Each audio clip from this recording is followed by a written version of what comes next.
focus မရှိတဲ့စီးပွားရေးသမားတယောက်ကငွေမရနိုင်ဘူးဝင်နေသွားတဲ့အခါမှာရောင်းအားတွေကြားတဲ့အခါမှာအေးလို့ marketing တို့ဒါတွေကိုသွားပြီးတော့မှအာရုံစိုက်တတ်တယ်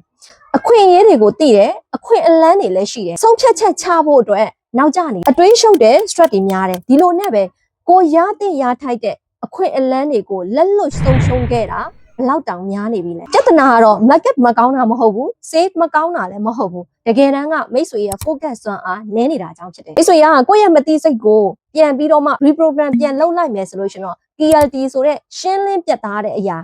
defocus ဆိုတဲ့ကောင်းကောင်းအာရုံစူးစိုက်နိုင်စွမ်းအား fast decision ဆိုတဲ့ကိုလုံးရမယ့်အလုပ်တစ်ခုကိုမြင်မြန်ဆန်ဆန်ဆုံးဖြတ်ချက်ချနိုင်တဲ့စွမ်းအားတွေကိုရရှိလာမှာဖြစ်တယ်။ဒါကြောင့်မို့လို့မတိစိတ်ကို reprogram ပြန်မလုပ်ဘူး upgrade မလုပ်ဘူးဆိုလို့ရှိရင်တော့ business ကတက်မလာသလိုဝင်ငွေရလည်းတိုးလာမှာမဟုတ်ပါဘူး။မိတ်ဆွေရဲ့ business တက်ဝင်ငွေပို့ပြီးတော့မှတိုးကျင်တယ်ရလက်တွေကောင်းကျင်တယ်ဆိုလို့ရှိရင်တော့ comment မှာ IR လို့မှတ်ခဲ့ကျေးဇူးများတင်ပါတယ်။မမိုးကတော့မိတ်ဆွေအတွင်းနဲ့ခန်းစားချက်တွေကိုကောင်းကောင်းပြောင်းလဲပေးနိုင်တဲ့ master hypnotist တယောက်ဖြစ်ပါတယ်